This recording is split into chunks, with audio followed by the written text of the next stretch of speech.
मेरी पत्नी ने सपने में भी नहीं सोचा था कि सिर्फ इसीलिए कि उसने अपने पुरुष सहायक नाम को एक सूट गिफ्ट किया, मैं सीधे तलाक का नोटिस थमा दूंगा। इतना ही नहीं, उसे खाली हाथ घर से बाहर भी निकाल दूंगा। आज सुबह पार्टनर के साथ प्रोजेक्ट की डील फाइनल करने के बाद मैं अचानक अपनी पत्नी से टकरा गया, जो हमेशा मेरे साथ बहुत प्यार से रहती है। लुक टू वो काफी समय से मेरे लिए ऑर्डर किए गए एक प्रीमियम कस्टमाइज्ड सूट काउंटर पर पेमेंट कर रही थी। मुझे क्या पता था कि शाम को वही सूट उसके पुरुष सहायक के शरीर पर सजने वाला है। मैंने हंगामा खड़ा करने के बजाय सिर्फ एक गहरी मुस्कान दी। मैंने तुरंत अपने आदमियों को भेजकर शहर के सभी स्टोर्स से उसी डिजाइन के सारे प्रीमियम सूट मंगवा लिए। उन सबको लाकर उसके सामने ढेर कर दिया ताकि वह दिल खोलकर अपना कार्ड स्वाइप कर सके।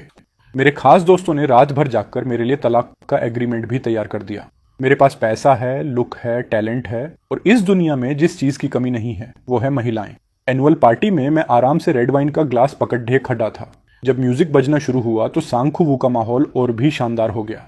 तभी लुक टू वो धीरे धीरे अपने असिस्टेंट को साथ लेकर आई। मैंने खुद अपनी आंखों से देखा कि वह मेन गेट पर खड़ी होकर दीप कान्हा हुआए की टाई ठीक कर रही थी। उसके होठों पर एक अजीब सी मुस्कान थी और आंखों में बहुत ज्यादा प्यार था, जैसे वह अपनी पसंद पर बहुत गर्व कर रही हो। लुक टू वो की पसंद हमेशा से बहुत परफेक्ट रही है। उसके टच के बाद दीप कान्हा हुआए का स्टाइल अचानक एक अलग ही लेवल पर पहुंच गया था, जिसने उस महंगे ब्रांडेड सूट की वैल्यू और बढ़ा दी थी। उस पल मेरे सारे भ्रम टूट गए। सुबह जब मैंने लुक टू वो को काउंटर से बाहर आते देखा था, तब मैं उसके नखरे उठा रहा था कि उसने मेरे लिए कपड़े लिए हैं। मेरे दिल में खुशी की लहर दौड़ गई थी, यहाँ तक कि मैंने स्टाइलिश को बुलाकर अपने बाल भी परफेक्ट सेट करवाए ताकि कपड़ों के साथ मैच कर सकूं। लेकिन पार्टी शुरू होने के बिल्कुल करीब तक वह सूट लेकर घर नहीं आई। मैंने जानबूझकर फोन करके पूछा कि क्या उसके पास मेरे लिए कोई सरप्राइज गिफ्ट है। उसने काम का बहाना बनाकर बात को टाल दिया, लेकिन फोन पर मुझे एक आवाज सुनाई दे गई। एक पुरुष की घबराई हुई आवाज आई, लुक मैम, अगर बॉस को पता चला तो क्या वह गुस्सा नहीं होंगे? लुक टू वू ने बहुत नॉर्मल होकर जवाब दिया, चिंता मत करो, उनके पास इतने कपड़े हैं कि वह एक पूरा कैफे खोल सकते हैं। मुझे अचानक एहसास हुआ कि यह महिला अब मेरे प्रति वफादार नहीं रही। दीप कान्हा हुआए चुपचाप लुक टू वू के पास चल रहा था और मेरी तरफ देखकर बहुत तमीज से मुस्कुराया। उसकी आंखें और आंख के कोने का वो तिल बहुत जाना पहचाना लग रहा था। उसने कहा, बधाई हो सर, आपको शहर का बेस्ट यंग बिजनेसमैन चुना गया है। उसकी इस चापलूसी पर मेरी आंखें ठंडी हो गईं। मैंने उसे ऊपर से नीचे तक घूर कर देखा।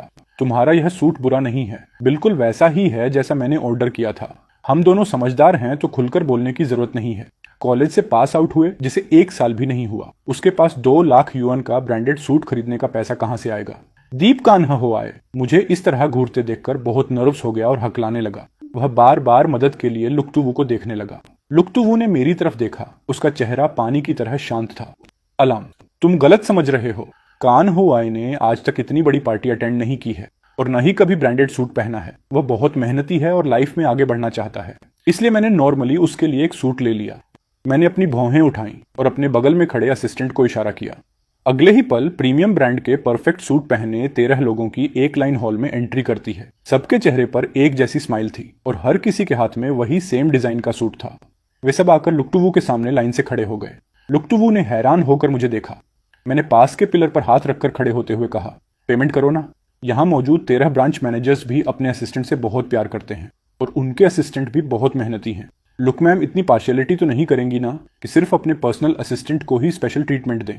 दीप कान्हा हुआए अच्छी तरह समझ गया कि मैं उन दोनों का मजाक उड़ा रहा हूँ। उसका चेहरा एकदम सफेद पड़ गया। वह शर्मिंदा और परेशान दिख रहा था। उसने कहा, बॉस, आप मैम को परेशान मत कीजिए, ये सब मेरी गलती है। मैं अभी सूट वापस कर देता हूँ। मैंने फिर से अपनी भौहें ऊपर की और कहा, अरे अरे, देखो तुम क्या बोल रहे हो। ऐसा लग रहा है जैसे मैं कोई विलेन हूँ जो मासूम लोगों को परेशान कर रहा है। तुम दीप कान्हा हुआए हो ना? तुम बहुत ज्यादा सोच रहे हो। ये सिर्फ 13 सूट हैं, इसमें कोई परेशानी वाली बात नहीं है। तो वो बचपन से बहुत लाड प्यार में पली है। उसे मछली खाते वक्त भी कोई दूसरा कांटे निकाल कर देता है। क्या उसे नहीं पता कि एक महिला का पुरुष को कपड़े गिफ्ट करने का क्या मतलब होता है? ये बहुत नॉर्मल है, लेकिन तुम उसके पर्सनल असिस्टेंट हो। तुम्हें अपनी लिमिट्स का ध्यान रखना चाहिए था। क्या तुम्हें भी यह नहीं पता था? दीप कान्हा हुआए ने डरकर अपना सिर झुका लिया और माफी मांगने लगा। लुक टू वू का लुक, बैकग्राउंड और करियर सब कुछ बहुत टॉप क्लास है। उसकी एबिलिटी कमाल की है। उसने अपनी आधी जिंदगी एक चमकते सितारे की तरह जी है। उसे चाहने वाले पुरुषों की कोई कमी नहीं थी। पिछले 3 सालों से उसने अपनी डिग्निटी और इंडिपेंडेंस को बनाए रखा था। जो पुरुष उसके करीब आने की कोशिश करते थे, उन्हें सिर्फ उसकी ठंडी और दूर की नजरें मिलती थी। वह कितनी ही रातें मेरी बाहों में बिता चुकी थी और कहती थी कि मैं उसकी लाइफ में सबसे कीमती इंसान हूं। लेकिन अब सब कुछ बदल गया था। उसकी आंखों में मुझे किसी दूसरे मर्द के लिए फिक्र दिखाई दे रही थी। लुक टू वू ने हल्का सा मुस्कुराते हुए अपना ब्लैक कार्ड निकाला और स्टोर मैनेजर को दे दिया। फिर वह आराम से मेरे पास आई, मेरा हाथ पकड़ा और प्यार से मेरी तरफ देखा। पार्टी के म्यूजिक के बीच उसकी खूबसूरत आवाज मेरे कान में गूंजी। सिर्फ एक जोड़ी कपड़े ही तो हैं, मुझे नहीं पता था कि तुम इसे दिल से लगा लोगे। एक नए एम्प्लॉय को डराना छोटी बात है, लेकिन अगर तुम गुस्से में बीमार हो गए तो मुझे बहुत बुरा लगेगा। उसका टोन बहुत हल्का और मजाकिया था, जैसे वह किसी बहुत छोटी बात का जिक्र कर रही हो। उसने बहुत आसानी से टॉपिक बदल दिया। मेरे चेहरे पर एक ठंडी मुस्कान आई। मैंने अपनी उंगलियों से उसकी गर्दन को पकड़ा और उसे अपने ओर करीब खींच लिया। मैंने कहा, दीप कान होआए तुम्हारे लिए फीलिंग्स रखता है। तुम जैसी समझदार महिला इसे इग्नोर नहीं कर सकती। मुझे पता है कि तुम्हें इन 20 लाख युआन से कोई फर्क नहीं पड़ता। आज की बात पहली और आखिरी बार होनी चाहिए। आसपास के स्टाफ को लगा कि हम दोनों रोमांस कर रहे हैं, इसलिए सब हूटिंग करने लगे। हमारे बीच की दूरी इतनी कम थी कि लुक टू वू का चेहरा लाल हो गया। उसका हमेशा शांत रहने वाला चेहरा थोड़ा नर्वस दिख रहा था। उसने शर्माते हुए कहा, आलाम ऐसा मत करो, जूनियर्स देख रहे हैं, ये अच्छा नहीं लगता। मेरे और कान्हा हुआई के बीच सिर्फ बॉस और एम्प्लॉय का रिश्ता है, तुम फालतू की बातें मत सोचो।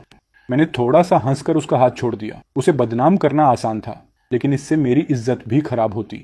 ऐसे मामूली लड़के के लिए अपना स्टैंडर्ड गिराना सही नहीं था। अपना गुस्सा शांत करने के बाद मैंने इस बार उन्हें छोड़ देने का फैसला किया। वैसे भी मेरे पास उनके अफेयर का कोई पक्का सबूत नहीं था। मैंने उसका हाथ पकड़ा और स्टेज पर जाकर इस साल के अचीवमेंट्स अनाउंस किए। बाकी ब्रांच के असिस्टेंट्स भी बहुत चालाक थे। वे सब हाथ में सूट लेकर दीप कान्हा हुआए के सामने से गुजरे और बोले, यह सब असिस्टेंट दीप की वजह से हुआ है। अगर तुम ना होते तो शायद हमें पूरी जिंदगी इतना महंगा सूट पहनने को नहीं मिलता। लुक मैम की नज़र में किसी को कपड़े देना वैसा ही है जैसे किसी बच्चे को टॉफी देना। तुम इस वजह से मैम के लिए कोई गलत फीलिंग्स तो नहीं लाओगे ना? असिस्टेंट दीप की आंखें और यह तिल बिल्कुल उनके जैसा है, तभी तो लुक मैम तुम्हें दूसरों से ज्यादा मानती हैं। हर कोई उसका मजाक उड़ा रहा था और बातों ही बातों में उसे वार्निंग दे रहा था। शायद दीप कान हुआए को अपनी लाइफ में कभी इतनी बेइज्जती नहीं झेलनी पड़ी थी। उसका सिर झुकता चला गया और वह शर्म से पानी पानी हो गया। जब भीड़ कम हुई तो वह रोते हुए बाहर भाग गया और पार्टी खत्म होने तक वापस नहीं आया। पार्टी के बाद हम जल्दी निकल गए ताकि यंग स्टाफ खुलकर एंजॉय कर सके। मैंने ड्रिंक की थी, इसलिए लुक टू वो कार ड्राइव कर रही थी। वह बहुत ज्यादा कंट्रोलिंग नेचर की है, इसलिए उसकी कार सिर्फ वही चलाती है। जैसे ही मैं कार में बैठा, मैंने देखा कि मेरी को पैसेंजर सीट की पोजीशन बदली हुई थी। सनशेड के चारों कोनों पर कुछ एनिमे समुराई के स्टिकर्स लगे थे। मेरे अलावा किसी की हिम्मत नहीं होती थी कि लुक टू वू को अपना ड्राइवर समझे, और कोई इतना बेवकूफ़ नहीं था जो उसकी बगल वाली सीट पर बैठे। बिना सोचे ही समझ आ गया कि यह किसका काम है। मेरे दिल में अचानक बहुत तेज गुस्सा आया, चाहे मैं इस बात को न मानना चाहूँ, लेकिन उस वक्त मैं गुस्से से पागल हो रहा था। भले ही उसने मेरा सूट उसे दे दिया था, मुझे सिर्फ एक सूट का दुख था, लेकिन अब उस लड़के ने मेरे पर्सनल स्पेस में अपनी पहचान छोड़ दी थी। यह सीधा सीधा मुझे चैलेंज करने जैसा था। शादी के 5 सालों में मुझे पहली बार इतना गुस्सा आया था। मेरा मन कर रहा था कि लुक टू वू को एक थप्पड़ मारूं और उसे कार से नीचे फेंक दूं और खुद कार चलाकर सीधे दीप कान्हा हुआए के पास जाऊं और उसे जोर से पंच मारूं। मैं उससे सवाल करने ही वाला था कि उसका फोन बज उठा। लुक टू वू ने मेरे गुस्से से लाल चेहरे पर बिल्कुल ध्यान नहीं दिया और आराम से दीप कान्हा हुआए का फोन रिसीव किया। मैंने चिढ़कर अपनी सीट ठीक करना शुरू किया। तभी उसने फोन पर कहा, तुम परेशान मत हो, मैं अभी वहां आ रही हूँ। मेरे हाथ रुक गए। मैंने धीरे से अपना सिर उठाकर उसकी तरफ देखा। लुक टू वू ने अपनी भौहें सिकोड़ी और कहा, कान्हा हुआए काउंटर पर सूट वापस करने गया है। उसके पास बिल नहीं है, इसलिए मुझे वहां जाना पड़ेगा। मैं ड्राइवर को तुम्हें पिक करने के लिए बोल देती हूँ, तुम पहले घर चले जाओ। मुझे अपनी कानों पर भरोसा नहीं हुआ और मैंने कहा, सिर्फ इस छोटी सी बात के लिए तुम मुझे यहीं छोड़कर जा रही हो, वो भी तब जब मैंने ड्रिंक कर रखी है। लुक टू वू ने हैरान होकर मुझे देखा। अलाम, प्लीज मुझे परेशान मत करो ना। उस लड़के का सेल्फ रिस्पेक्ट बहुत हाई है। तुमने उसे सबके सामने इस तरह शर्मिंदा किया कि वह बेचारा इतना हर्ट हुआ है कि अब सूट वापस करने की जिद पर अड्डा है। मैंने अपने कंधे उचकाए और कहा, उसका सेल्फ रिस्पेक्ट हाई है या वह जानबूझकर तुम्हारे सामने मुझे प्रोवोक कर रहा है? क्या वह खुद आकर बिल नहीं ले सकता था? लुक टू वू ने बेबसी में अपनी आंखें बंद कर ली, एक गहरी सांस ली और फिर आंखें खोली तो उसकी नजरों में सिर्फ बेरुखी थी। उसने कहा, अलाम, एक नए लड़के को इस तरह परेशान करने में तुम्हें क्या मजा मिल रहा है? तुमने दूसरों पर अपना रौब झाड़ना कब से शुरू कर दिया? तुम पहले तो ऐसे नहीं थे। मेरा वो पुराना गुस्सा अचानक जैसे गायब हो गया। उसकी जगह एक बहुत बड़ी निराशा ने ले ली और मुझे अचानक यह सब बहुत फनी लगने लगा। मैं दूसरों पर रौब झाड़ रहा हूँ? लुक टू वू, तुमने आज तक मेरे सामने किसी दूसरे मर्द का पक्ष नहीं लिया, यहाँ तक कि अपने पिता का भी नहीं। यह पहली बार है। लुक टू वू के ठंडे चेहरे पर कुछ पल के लिए हैरानी दिखी। मैंने बात आगे बढ़ाई। शादी के वक्त हमने साफ किया था कि दोनों परिवारों की इज्जत के लिए तुम बाहर मुंह नहीं मारोगी और मैं क्लबों में टाइम पास नहीं करूंगा। क्या तुम उस मामूली से लड़के के लिए हमारे रूल्स तोड़ने जा रही हो? लुक टू वो की नजरें शांत और जिद्दी थीं। वह काफी देर तक सोचती रही और फिर उसने फैमिली ड्राइवर को फोन लगा दिया। आखिर में उसने मेरी तरफ झुककर मेरी सीट बेल्ट खोली और बहुत नॉर्मल टोन में बोली, आलाम, तुम हर वक्त इतने कड़क रहते हो। हम पति पत्नी हैं, कोई बिजनेस पार्टनर्स नहीं हैं। अपना यह ऑफिस वाला एटीट्यूड मुझ पर मत थोपा करो, इससे मेरा दम घुटता है। कान्हा होआय का मैटर सॉल्व करके मैं आज रात लुक फैमिली के मेन हाउस में रुकूंगी। हम दोनों को थोड़ा शांत होने की जरूरत है। तो यह बात थी। असल में वह किसी दूसरे मर्द के पास जाकर रिलैक्स होना चाहती थी और खुशियां ढूंढ रही थी। लेकिन पहले तो उसने खुद कहा था कि उसे मेरा यह स्ट्रांग और हमेशा आगे बढ़ने वाला अंदाज सबसे ज्यादा पसंद है। अब जब मन भर गया तो अपनी गलतियों का दोष मुझ पर मढ़ने के लिए इतना बड़ा बहाना बनाने की क्या जरूरत थी। मैं समझदारी दिखाते हुए खुद ही कार से नीचे उतर गया। मैंने अपनी आंखों के सामने उस रेड पोर्श कार को तेजी से जाते हुए देखा। मैंने उसे मौका दिया था, लेकिन उसने उसकी कद्र नहीं की। मैंने अपना फोन उठाया और अपने बचपन के दोस्त यू खाई को कॉल करके एक डिवोर्स एग्रीमेंट तैयार करने को कहा। अगर बात पानी से ऊपर ना निकलती तो मैं भी लुक्टवू से तलाक नहीं मांगता। हमारे दोनों परिवारों के बुजुर्ग कई पीढ़ियों से पक्के दोस्त रहे हैं। मैं और लुक्टवू भी बचपन के दोस्त थे, बस बाद में वह पढ़ाई के लिए विदेश चली गई थी। हमारे बीच करीब 10 साल तक कोई कांटेक्ट नहीं था। हमारी दोबारा मुलाकात दोनों परिवारों के बिजनेस अलायंस की पार्टी में हुई थी। वह आज भी उतनी ही खूबसूरत और चार्मिंग थी। बुजुर्गों के सवालों का वह बहुत अक्लमंदी से जवाब दे रही थी और मैं इन सालों में बिजनेस संभालने के साथ साथ स्ट्रेस दूर करने के लिए कभी कभी क्लबों में चला जाता था।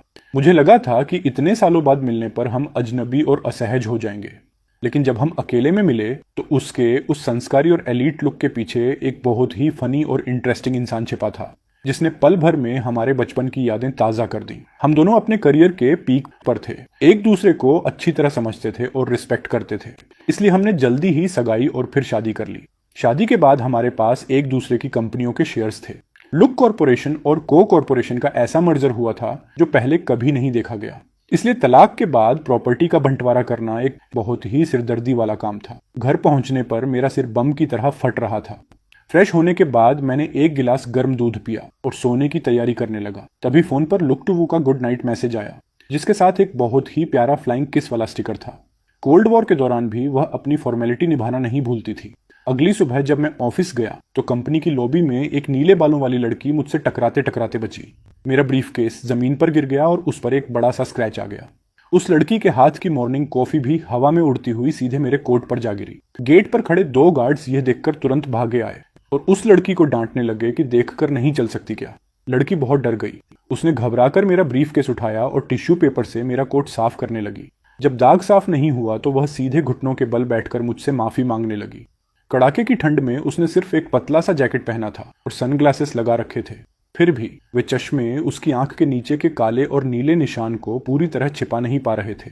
मैंने अपने गंदे कोट की परवाह नहीं की, बस परेशान होकर अपने कीमती ब्रीफकेस का स्क्रैच देखने लगा।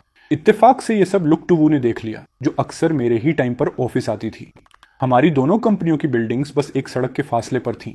वह सड़क के उस पार खड़ी होकर चुपचाप यह सब देख रही थी। उसका चेहरा बहुत ठंडा था। मैंने पहली बार उसकी आंखों में अपने लिए नफरत देखी।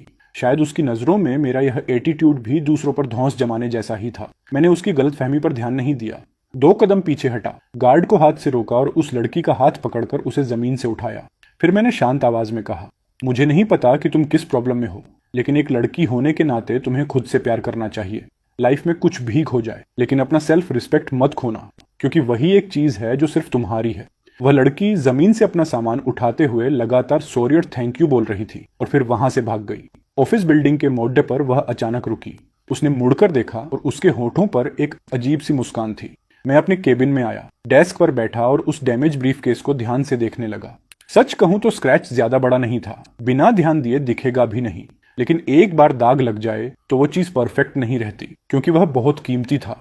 इसलिए उस छोटे से दाग को ठीक करना भी आसमान से तारे तोड़ने जैसा था, और उससे भी मुश्किल था मेरे और लुक्टवू के रिश्ते को ठीक करना। आज सुबह उसने मुझे जिस नजर से देखा था वो अब भी मेरे दिल में कांटे की तरह चुभ रहा था। मेरा और लुक्टवू का लंच हमेशा लुक फैमिली के शेफ द्वारा तैयार होकर मेरे ऑफिस आता था, ताकि वह अपना स्टेटस दिखा सके और कंपनी की दूसरी लड़कियां मुझसे दूर रहें। उसने खुद मुझसे साथ लंच करने को कहा था। आज दोपहर 1 बजे तक मुझे लगा कि वह नहीं आएगी। जैसे ही मैंने टिफिन बॉक्स खोला, वह अंदर आ गई और उसके पीछे दीपकान होआय भी था। उसकी आंखें लाल थीं और सिर झुका हुआ था। वह बहुत सीधा और बेचारा दिख रहा था। मैंने अपनी चॉपस्टिक्स साइड में रखी और चुपचाप उन दोनों को देखने लगा। लुक टू वू मेरे बगल में बैठी और एक ठंडी सांस ली। कल रात की बात की वजह से कान हुआई को ऑफिस में सब टारगेट कर रहे हैं और परेशान कर रहे हैं। मैंने लुक टू वू के लिए सूप निकालते हुए अपनी पलकें तक नहीं झपकाई। क्यों? वह इतना बड़ा प्रेसिडेंट का असिस्टेंट है। क्या वह इतनी छोटी सी बात भी हैंडल नहीं कर सकता? लुक टू वू ने धीमी आवाज में कहा, मैं चाहती हूं कि तुम अपने लोगों को थोड़ा कंट्रोल में रखो। एक नए लड़के को इस तरह परेशान मत करो। बिजनेस वर्ल्ड के एक सीक्रेट रूल के मुताबिक हम दोनों ने एक दूसरे की कंपनी में अपने जासूस बिठा रखे थे। लुक टू वू का मतलब था कि मेरे लोगों ने मेरे सपोर्ट में आकर जानबूझकर दीप कान हुआई को टारगेट किया है। कल रात की एनुअल पार्टी दोनों कंपनियों ने मिलकर रखी थी। लगभग पूरा स्टाफ वहां था और बिजनेस वर्ल्ड में गॉसिप्स बहुत जल्दी फैलती हैं। दीप कान हुआई की हरकतों पर बातें होना तो तय था। मैंने सूप का बाउल उसके सामने रखा और भारी आवाज में कहा, मैंने किसी को भी तुम्हारे उस असिस्टेंट को टारगेट करने का ऑर्डर नहीं दिया है।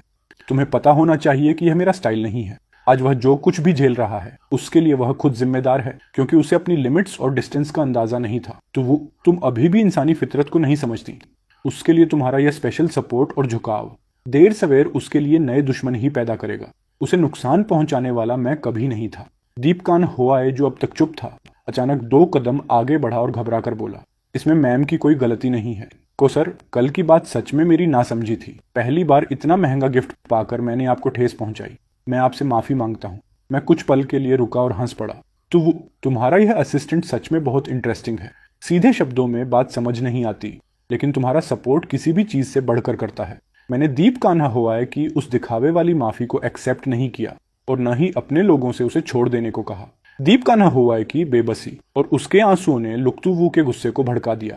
पहली बार उसने अपना कंट्रोल खोया और मुझ पर चिल्लाते हुए सूप का बाउल मेरे पैरों के पास पटक कर तोड़ दिया और मुझसे दीप कान हुआई से माफी मांगने को कहा। मेरी कोई गलती नहीं थी तो मैं माफी क्यों मांगता?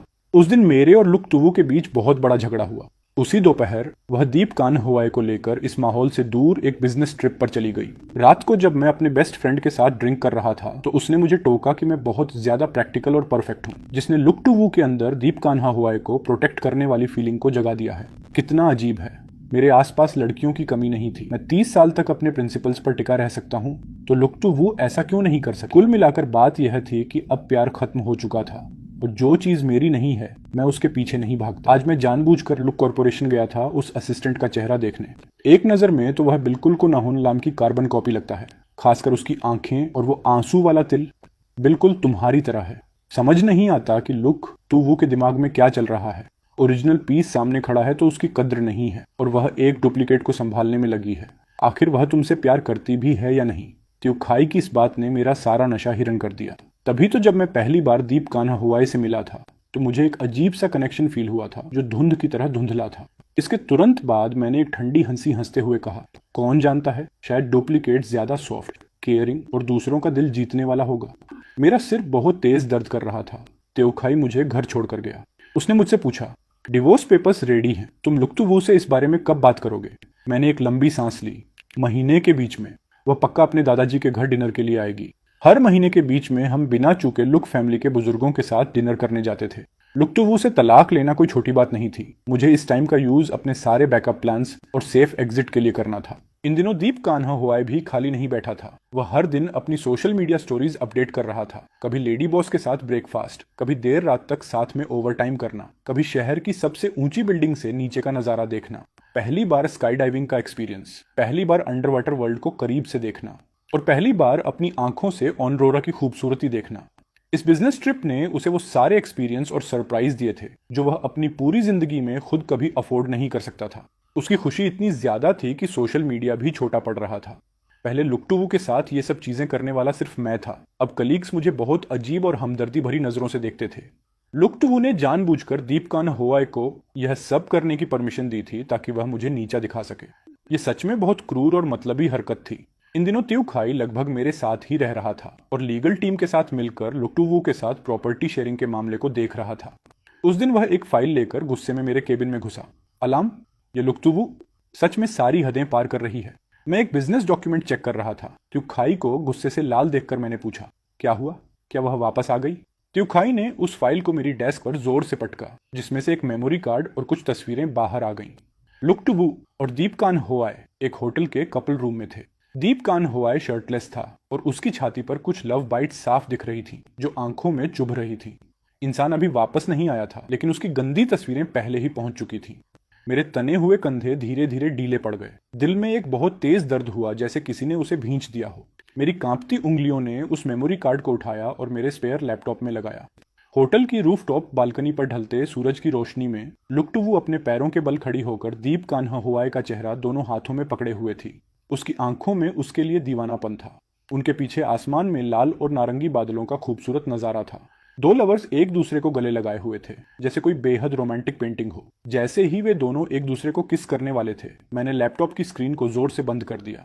मेरी आवाज कांप रही थी। मैंने पूछा, ये किसने भेजा? त्यूखाई ने भारी आवाज में कहा, ये कुरियर से आया है, रिसेप्शन पर रिसीव हुआ था। मैंने एक गहरी सांस ली और उसे धीरे से बाहर निकाला। उन तस्वीरों को वापस फाइल में रखा और उसे दराज में बंद कर दिया ताकि मैं खुद को संभाल सकूं। हंगामा मत करो, बस ये पता लगाओ कि इसे भेजने वाला कौन है। त्यूखाई गुस्से में बोला। और कौन हो सकता है? पक्का वो बेशरम दीप कान्हा हुआए ही होगा। वह ऊपर चढ़ने के लिए पागल हो चुका है। मैंने सिर हिलाया। वीडियो का एंगल देखकर लगता है कि यह कोई हिडन कैमरा था, जानबूझकर शूट किया हुआ नहीं। कोई बात नहीं, इंपॉर्टेंट यह है कि इस बार लुक टू वू ने खुद को गंदा कर लिया है। कल महीने का बीच है। इन कचरा लोगों के साथ इस गंदे खेल को अब खत्म होना चाहिए। अगले दिन लुक टू वू ऑफिस आई और उसने मॉर्निंग मीटिंग का फायदा उठाकर सबको वार्निंग दी और सीधे उन 3 एम्प्लॉयज को नौकरी से निकाल दिया जिन्होंने दीप कान्हा हुआए का सबसे ज्यादा मजाक उड़ाया था, जिनमें से 2 मेरे लोग थे। लुक टू वू का दीप कान्हा हुआए को इस तरह सरेआम सपोर्ट करना मेरे लिए कोई सरप्राइज नहीं था। आखिर वे दोनों एक ही बेड शेयर कर चुके थे। लेकिन मेरे लिए सरप्राइज यह था कि उसकी इतनी हिम्मत हो गई कि वह शाम की फैमिली पार्टी में दीप कान्हा हुआए को अपने साथ ले आई। इस बिजनेस ट्रिप से लौटते वक्त दीप कान्हा हुआए मेरी सास के लिए बहुत सारे गिफ्ट्स लाया था, जो ज्यादातर हेल्थ सप्लीमेंट्स थे। उसने मेरी सास की पसंद का पूरा ध्यान रखा था, जिससे वह बहुत खुश दिख रही थी। मुझे आया देखकर सासू माँ ने किसी को ऊपर स्टडी रूम में भेजा, जहां मेरे ससुर और लुक टू वू बात कर रहे थे ताकि डिनर शुरू किया जा सके। उसके बाद उन्होंने मेरा हाथ पकड़ा और घर परिवार की छोटी मोटी बातें पूछने लगी। लुक टू वू ने डाइनिंग रूम में एंट्री की और मेरी तरफ सिर्फ एक नजर देखकर अपना मुंह फेर लिया। दीप कान्हा हुआए बिल्कुल उसके पीछे पीछे चल रहा था और वह बिना किसी झिझक के उसकी बगल वाली सीट पर बैठ गया। मैंने भारी आवाज में कहा, ये वो सीट है जहां हमेशा मैं बैठता हूं। लुक टू वू 1 सेकंड के लिए रुकी, लेकिन उसने कोई ऑब्जेक्शन नहीं लिया। मैंने बात आगे बढ़ाई, वैसे भी हमारा अभी तक डिवोर्स नहीं हुआ है। हम अभी भी लीगल हस्बैंड वाइफ हैं। लुक टू वू हर वक्त एक पुरुष असिस्टेंट को अपने साथ रखती है और अब तो वह उसे मेन हाउस तक ले आई थी, जहां उसने सरेआम मेरी फिक्स सीट पर उसे बिठा दिया। ये सीधा मेरे मुंह पर एक जोरदार तमाचा मारने जैसा था। दीप कान्हा हुआए के चेहरे पर जीत की खुशी साफ दिख रही थी और इस बकवास ड्रामे को देखकर मुझे हंसी आ गई। मेरी सासू माँ ने मुझे पास खींचा और अपनी दूसरी तरफ की खाली सीट को थपथपाते हुए प्यार से बोली, यहाँ बैठो बेटा, आज मैंने तुम्हारी पसंद का सी फूड बनाया है, तुम भरपेट खाना, ये बहुत फ्रेश है। सासू माँ मेरी स्वर्गीय माँ की बेस्ट फ्रेंड थी और मुझसे हमेशा बहुत प्यार करती थी। जो बातें मैं अब बोलने जा रहा था उसे सोचकर मेरा दिल भर आया, लेकिन मेरे पास और कोई ऑप्शन नहीं था।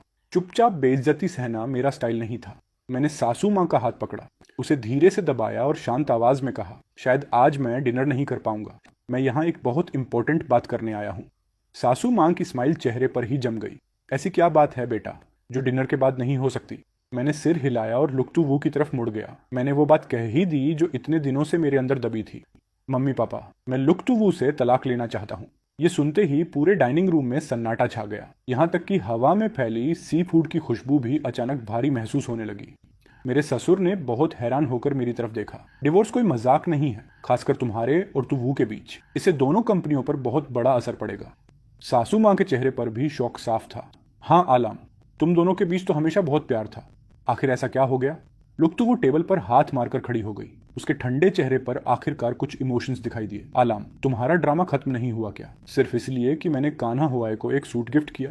तुम तब से लेकर अब तक हंगामा कर रहे हो और अब बात डिवोर्स तक ले आए। इन दिनों में तुमने एक बार भी अपनी गलती रियलाइज नहीं की क्या? ससुर जी ने टेबल पर जोर से हाथ पटका और चिल्लाए, तुम अपना मुंह बंद रखो। फिर मेरी तरफ देखकर बोले, आलाम तुम बताओ क्या बात है? मेरे चेहरे पर एक फीकी मुस्कान आई। तो वो, मैं तुम्हारी थोड़ी बहुत इज्जत बचाना चाहता था, लेकिन जब तुम्हें खुद अपनी परवाह नहीं है तो मुझसे भी तमीज की उम्मीद मत रखना। मैंने तस्वीरों का पैकेट और पेन ड्राइव टेबल पर फेंक दिया। मम्मी पापा आप खुद ही देख लीजिए। लुक टू वू ने झटके से उन तस्वीरों को उठाया और उसका चेहरा एकदम सफेद पड़ गया। उसके हाथ कांपने लगे। जिससे कुछ तस्वीरें जमीन पर गिर गईं। उन फोटोज में लुक्टवू और दीप कान्हौवाई बेड पर बहुत ही ऑब्जेक्शनल पोजीशन में थे। सासू माँ ने कांपते हाथों से एक फोटो उठाई और उनकी आंखें तुरंत लाल हो गईं। तो वो ये सब क्या है? ससुर जी ने अपनी भौहें सिकोड़ी और उनके गुस्से से लाल आंखें लुक्टवू पर टिक गई। वे उससे सफाई मांग रहे थे। लुक्टवू की आंखों में बहुत ज्यादा गुस्सा था। कोनाहुन लाम, मैं तुमसे प्यार करती हूँ, तुम्हारी रिस्पेक्ट करती हूँ, और तुम्हारी इतनी हिम्मत कि तुम मुझे बदनाम करने के लिए ये फेक फोटोज लेकर आ गए। तुम्हें हमारे इतने सालों के रिश्ते की कोई फिक्र नहीं है? तुम मुझसे तलाक लेने के लिए इस हद तक गिर सकते हो? मैं गुस्से में हंस पड़ा। मैं तुम्हें बदनाम कर रहा हूँ? फोटोज तो एडिट की जा सकती हैं, लेकिन इस मेमोरी कार्ड में वीडियो भी है। क्या तुम सबके साथ बैठकर देखना चाहोगी? कोनाहुन लाम ने अपनी लाइफ और बिजनेस में हमेशा ईमानदारी से काम किया है। अगर मुझे तुमसे डिवोर्स चाहिए भी तो मैं इन घटिया हरकतों का सहारा कभी नहीं लूंगा। ससुर जी का चेहरा गुस्से से काला पड़ गया। उन्होंने टेबल पर हाथ मारा जिससे बर्तन खनखना उठे। तुवू, तुम्हें इस बात की पूरी सफाई देनी होगी। लुक्तवू चिढ़ गई। मैं कैसी इंसान हूं? क्या आपको नहीं पता पापा, पहले मेरे और आलम के बीच थोड़े बहुत डिफरेंसेस थे, लेकिन मैंने कभी कोई ऐसा काम नहीं किया जिससे इन्हें धोखा मिले। तभी लुक्तवू को कुछ याद आया और उसने डर से कांप रहे दीप कान्हौवाई की तरफ देखा। उसने जमीन पर बिखरी तस्वीरों की तरफ इशारा किया और गुस्से में दांत भींचते हुए चिल्लाई, ये सब क्या बकवास है? हमारे बीच तो ऐसा कुछ कभी हुआ ही नहीं। ये सब फोटो कैसे आ सकती हैं? दीप कान्हौवाई का शरीर डर से कांपने लगा। वह खड़ा हुआ और घबराकर लुक्तवू को देखने लगा। मुझे नहीं पता मैम, प्लीज आप मुझ पर भरोसा कीजिए। मुझे सच में नहीं पता कि ये फोटोज को सर के हाथ कैसे लगी। लुक्तवू की आंखें गुस्से से फटी की फटी रह गईं। उसने डाइनिंग चेयर को जोर से पीछे धकेला और दीप कान्हौवाई के करीब जाकर बहुत ही खतरनाक आवाज में पूछा, तुम्हारा क्या मतलब है? तुम यह कह रहे हो कि ये तस्वीरें असली हैं? तो फिर मुझे इस बारे में क्यों नहीं पता? दीप कान्हौवाई लगातार पीछे हटता गया जब तक कि उसकी पीठ ठंडी दीवार से नहीं टकरा गई। वह कांपते हुए बोला, मैम प्लीज ऐसा मत कीजिए, मुझे बहुत डर लग रहा है। मुझे बस इतना याद है कि उस दिन आपने ड्रिंक कर रखी थी और आप होटल की बालकनी पर खड़े होकर सनसेट देख रही थी। दीप कान्हौवाई ने एक नजर मेरी तरफ देखा और फिर अपना सिर झुका लिया। उस वक्त आपने गलती से मुझको सर समझ लिया था। आपने मुझे गले लगा लिया और बार बार उनका नाम ले रही थी। यह सुनकर लुक्तवू सन्न रह गई। उसने चिल्लाकर पूछा, फिर क्या हुआ? जल्दी बताओ। दीप कान्हौवाई ने पागलों की तरह अपना सिर हिलाया। मैंने आपको खुद से दूर करने की कोशिश की, लेकिन आपने मुझे नहीं छोड़ा। मुझे सच में नहीं पता कि कोसर को यह सब कैसे पता चला। मैम, आपको मुझ पर भरोसा करना होगा। मैं तो इस बात को अपनी पूरी जिंदगी के लिए छुपाने वाला था। लुक्तवू का चेहरा एकदम ब्लैंक हो गया। उसने लाचारी में अपना सिर हिलाया और कहा, यह पॉसिबल ही नहीं है। जो काम मैंने खुद किया हो उसके बारे में मुझे पता ना हो, ऐसा कैसे हो सकता है? हो सकता है कि मैंने कुछ पल के लिए तुम्हें आलम समझ लिया हो, लेकिन मैं तुम्हारे साथ कभी बेड शेयर नहीं कर सकती, क्योंकि तुम्हारी इतनी औकात ही नहीं है। लुक्तवू की इन कड़वी बातों ने दीप कान्हौवाई के ईगो पर गहरी चोट की। उसे अपनी लाइफ का सबसे बड़ा अपमान महसूस हुआ और वह रोते हुए वहां से भाग गया। अब लुक्तवू ने बहुत ही दुखी आंखों से मेरी तरफ देखा। आलम, प्लीज मेरा विश्वास करो, मैंने तुम्हें कभी धोखा नहीं दिया। मैंने बहुत ही शांत और बेजान नजरों से उसकी तरफ देखा। तुमने ऐसा किया या नहीं किया, अब मुझे इससे कोई फर्क नहीं पड़ता। वैसे भी हमारा डिवोर्स तो तय है। लुक्तवू भागकर मेरे पास आई और उसने मेरा हाथ कसकर पकड़ लिया। मैं डिवोर्स के लिए एग्री नहीं हूँ। आलम, तुम्हें पता है कि मैं तुमसे कितना प्यार करती हूँ। मैंने दीप कान्हौवाई को जो भी स्पेशल ट्रीटमेंट दिया वो सिर्फ इसलिए था क्योंकि उसकी आंखों में मुझे तुम्हारे यंग एज की झलक दिखती थी। भले ही वह कुछ हद तक तुम्हारी तरह दिखता है, लेकिन मैंने कभी अपनी लिमिट्स क्रॉस नहीं की और न ही कभी उसे टच किया। तुम मेरी बात का विश्वास करो। आलम, मैं उसकी और बकवास नहीं सुनना चाहता था, इसलिए मैंने उसे हाथ के इशारे से बीच में ही रोक दिया। लेकिन वो आखिर में मैं नहीं था। मेरे नाम का बहाना बनाकर बाहर गुलछर्रे मत उड़ाओ और बाद में उसका पूरा दोष मेरे सिर पर मत मढ़ो। मुझे इस बात पर कोई शक नहीं है कि तुम मुझसे कभी बहुत प्यार करती थी, लेकिन मैं अब 30 साल का हो चुका हूं। मैं उन 20 साल के लड़कों की तरह यंग और सीधा साधा नहीं रह सका। मैं डोमिनेटिंग हूं, अपनी बातें थोपता हूं और दूसरों की तरह सॉफ्ट और केयरिंग भी नहीं हूं। लुक्तवू, इस सच को एक्सेप्ट कर लो कि तुम अब मुझसे उतना प्यार नहीं करती जितना तुम सोचती हो। ये तो बस जिम्मेदारियों का बोझ और समाज के बंधन है जो तुम्हें मुझसे प्यार करने पर मजबूर कर रहे हैं। जब हमारे बीच वो पुरानी फीलिंग्स ही नहीं रही तो जबरदस्ती साथ रहने का क्या फायदा। एक दूसरे को आजाद कर देते हैं ताकि हम अपनी लाइफ में आगे बढ़ सकें। मैं जैसे जैसे एक एक लाइन बोल रहा था, लुक्तवू का चेहरा उतना ही ठंडा पड़ डसता जा रहा था। वह मेरी आंखों में सीधे देख रही थी। शायद वो मेरी नजरों में कोई झूठ या कोई ऐसा निशान ढूंढ रही थी जिससे इस रिश्ते को बचाया जा सके।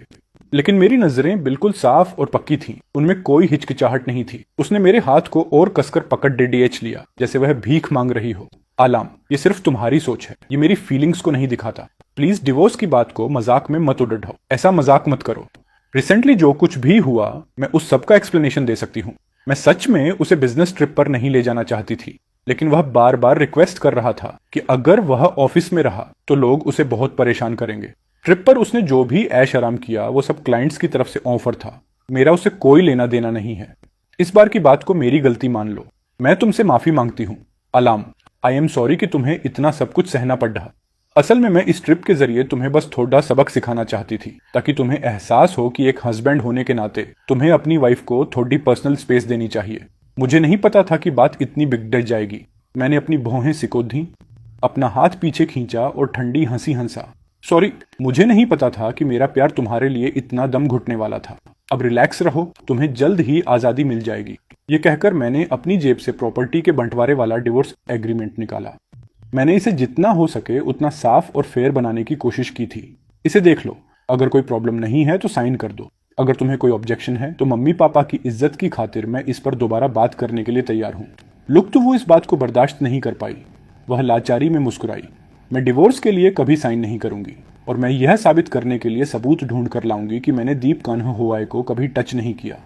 मैंने अपना सिर हिलाया। कोई बात नहीं, मैं कोर्ट के जरिए तलाक का केस फाइल कर दूंगा। लुक टुवू की आंखें लाल हो गईं। उसका चेहरा शोक से भर गया। वह किसी भी तरह यह समझ नहीं पा रही थी कि जो इंसान कभी उससे इतना प्यार करता था और अब जब उसने खुद झुककर माफी मांग ली है तो फिर भी मैं तलाक की जिद पर क्यों अड्डा हूं। लुक टुवू अभी कुछ और कहना ही चाहती थी कि ससुर जी टेबल पर हाथ मारकर खड़े हो गए। उन्होंने लुक टुवू को बहुत ही निराश नजरों से घूरा और गुस्से में अपने स्टडी रूम की तरफ चले गए। सासू माँ तो काफी देर से फूट फूट कर रो रही थी। उन्होंने अपने मुंह पर हाथ रख लिया था और उनके आंसू लगातार बहे जा रहे थे। अलाम, तुम दोनों के बीच ये क्या नौबत आ गई? हमारी लुक फैमिली में ऐसा क्यों हो रहा है? सिर्फ 5 साल पहले जिस रॉयल वेडिंग की चर्चा पूरे शहर में थी, आज वो इस मुद्दे पर आ खद्दी हुई थी। पुराना सारा प्यार और भरोसा पल भर में धुएं की तरह उड़ेज गया था। मैं इस ड्रामे को ठंडी नजरों से देख रहा था। मेरे दिल में अजीब सी हलचल थी। असल में तो हम इसी साल अपनी फैमिली प्लानिंग करने वाले थे। मैं लुक्टुवू के साथ वाले अपने घर वापस नहीं गया, बल्कि अपने पर्सनल विला में आ गया। मेरी माँ की डेथ के बाद मेरे पापा भी बिजनेस के सारे काम छोड़कर वहीं रिलैक्स लाइफ जी रहे थे। मैं हर हफ्ते 10 दिन में उनसे मिलने जाता था। मैंने पापा को लुक्टुवू से तलाक लेने की बात बताई। वह कुछ देर के लिए सन्न रह गए, लेकिन आखिर में उन्होंने कहा कि यह फैसला मेरा होना चाहिए। इसके बाद वह चुपके से अपने कमरे में गए और मेरे ससुर को फोन लगा दिया। पहले जब भी मेरे और लुक्टुवू के बीच छोटी मोटी बहस होती थी तो दोनों पापा एक दूसरे को सीक्रेटली इन्फॉर्म कर देते थे और हमारे बीच पैचअप कराने का कोई ना कोई रास्ता निकाल लेते थे। लेकिन इस बार बात अलग थी। जब उन्होंने देखा कि मैं अब हर दिन काम के बाद सीधे यहीं आ रहा हूँ तो मेरे पापा समझ गए कि पानी सिर से ऊपर जा चुका है। अब तो उन्होंने चिद्धियों को टहलाना और चाय पीना भी छोड़ दिया था। वह दिन रात मेरे कान में बस यही बोलते रहते थे कि लुक्टुवू उनका कितना ख्याल रखती थी। सुनते सुनते जब मैं पक गया तो मैंने पलटकर जवाब दिया, वह आपका इतना ख्याल रखती है तो इन पिछले कुछ दिनों में आपने उसे कितने फोन किए हैं? क्या उसने एक बार भी आपका फोन उठाया? मेरे पापा का मुंह बंद हो गया। वह बेबसी से मुझे देखने लगे। पक्का तुम्हारी डांट की वजह से वो बेचारी टूट गई होगी और कहीं जाकर छिप गई होगी। पापा का यह बहाना देखकर मुझे हंसी आ गई। इन 2 दिनों में हमारी टेंशन की वजह से उनके मुंह में 2 बड्ढे बड्ढे छाले भी हो गए थे। पापा, आप लोग अब फालतू मेहनत मत कीजिए। इस शादी से मुझे तलाक चाहिए ही चाहिए, लेकिन आप फिक्र मत कीजिए। मैं इस बात का पूरा ध्यान रखूंगा कि आपके और ससुर जी के सालों पुराने रिश्ते पर कोई आंच ना आए। पापा ने मेरी तरफ देखकर एक ठंडी सांस ली और पूछा, तुम तो वो को इतना पसंद करते थे, क्या तुम्हें कोई पछतावा या दर्द नहीं हो रहा? मैंने पापा के कंधे को थपथपाया। डिवोर्स के बाद मैं यह मान लूंगा कि वह मर चुकी है। 1 हफ्ता बीतेगा और मैं सब भूल जाऊंगा। पापा ने कुछ बोलने के लिए अपना मुंह खोला, लेकिन फिर बिना कुछ कहे चिढ़कर वहां से चले गए। वह जाते जाते बुदबुदा रहे थे, पता नहीं मैंने तुझे इतना परफेक्ट और इंडिपेंडेंट बनाकर सही किया या गलत। अपनी किस्मत खुद संभाल पाना बेशक अच्छी बात है। लुक्टुवू ने पापा का फोन इसलिए नहीं उठाया था क्योंकि वह उन तस्वीरों के सोर्स का पता लगाने में बिजी थी। उसने अपना फोन एक्सपर्ट्स को सौंप दिया था और वह खुद उस शहर के होटल में चली गई थी जहां उसकी बिजनेस ट्रिप थी। उसे गए हुए आज 3 दिन हो चुके थे। ये सारी इन्फॉर्मेशन मेरे बेस्ट फ्रेंड तेऊ खाई ने मुझे भेजी थी। वह हर दिन मेरी तरफ से लुक कॉर्पोरेशन जाता था ताकि लुक्टुवू से डिवोर्स पेपर्स पर साइन करवा सके। उस फैमिली डिनर के बाद से दीप कान्होआए भी लुक कॉर्पोरेशन में दोबारा नजर नहीं आया था। 5वें दिन लुक्टुवू अचानक गायब हो गई। मेरे फोन पर एक अननोन नंबर से वीडियो आया जो किसी बड़े रूफटॉप बालकनी का था।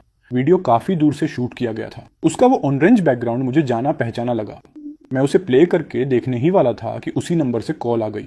कॉल पर लुक्टुवू थी। उसकी आवाज में एक्साइटमेंट साफ महसूस हो रहा था। अलार्म, मैंने कहा था ना कि मैंने दीप कान्होआए को टच भी नहीं किया। मैं उसी होटल में गई थी जहां हम रुके थे।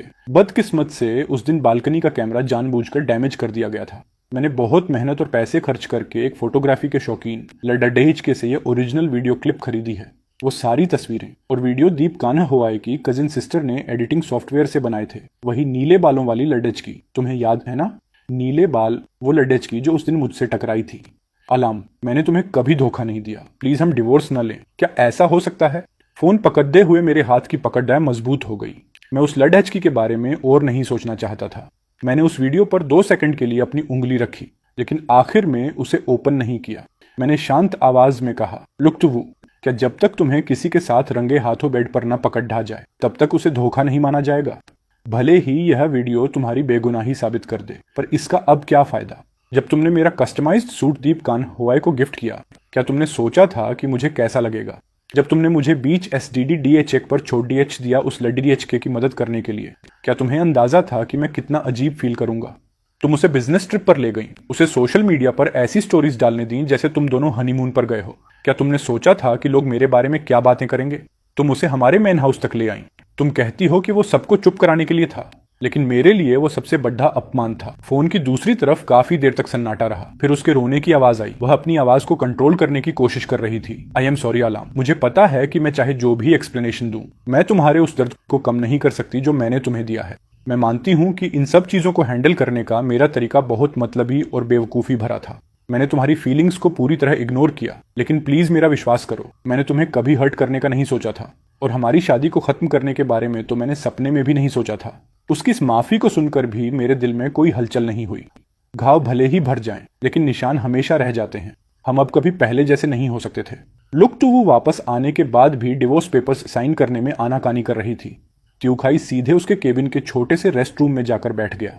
भूख लगती तो उसका खाना खाता, नींद आती तो उसी के बेड पर सो जाता। वह कभी कभी मुझे वहां की लेटेस्ट गॉसिप्स भी शेयर करता था। आज पुलिस लुक कॉर्पोरेशन आई थी। मुझे यकीन नहीं हो रहा कि तुम जैसा समझदार इंसान भी इस जाल में फंस गया। दीप कान्हा हुआए कि वो कजिन तो पकड़ ही गई, लेकिन दीप कान्हा हुआए भागने में कामयाब रहा। वैसे वो ब्रांडेड सूट दीप कान्हा हुआए का एक मोहरा था, जिससे वह लुक्टुवू की लिमिट्स चेक कर रहा था। असल में लुक्टुवू ने ही रिक्रूटमेंट टीम को सीक्रेटली बोलकर उसके जैसे एवरेज लड़डेचके को जॉब पर रखवाया था। दीप कान्हा हुआए को लुक्टुवू से पहली नजर में ही प्यार हो गया था। शुरुआती 6 महीनों में उसने बहुत संभल कर और मेहनत से अपना काम किया। उसने सुन रखा था कि लुक्टुवू काम के वक्त और पर्सनल लाइफ में बिल्कुल अलग इंसान है। खासकर ऑफिस में वह एम्प्लॉयज के साथ बहुत कड़ी HK रहती है और छोटी सी गलती पर भी सीधे डिमोशन कर देती है।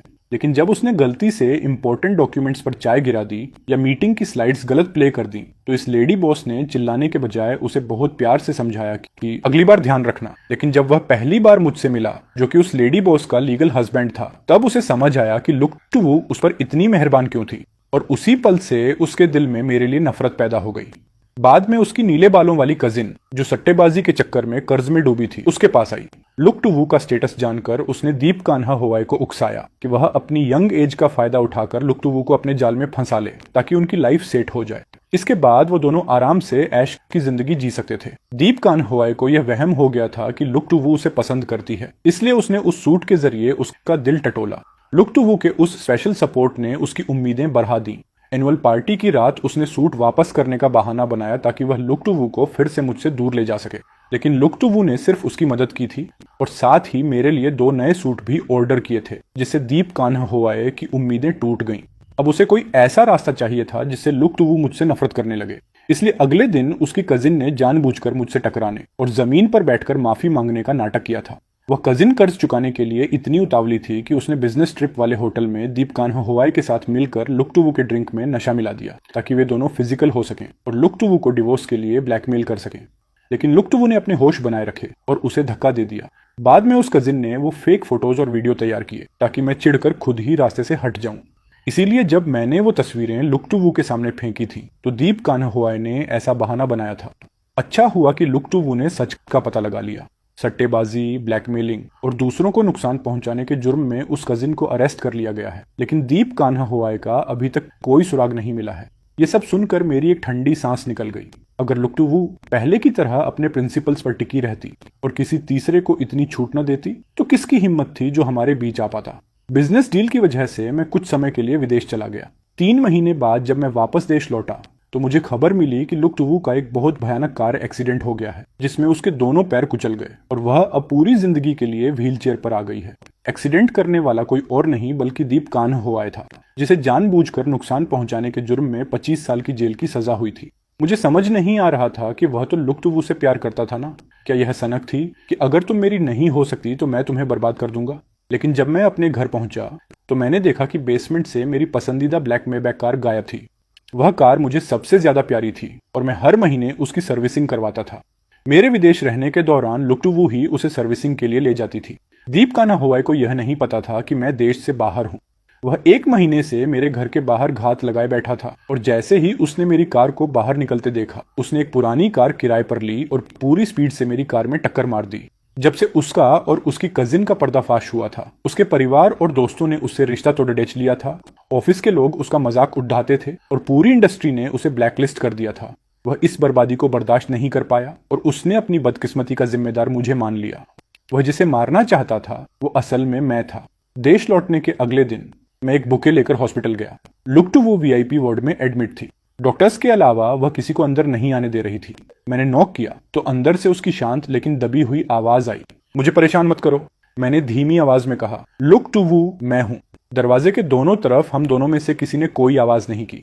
आखिर में लुक टुवू ने नर्स के हाथ मेरे लिए 2 डॉक्यूमेंट्स भिजवाए। एक साइन किया हुआ डिवोर्स एग्रीमेंट था और दूसरा उसकी कंपनी के शेयर्स ट्रांसफर का पेपर था।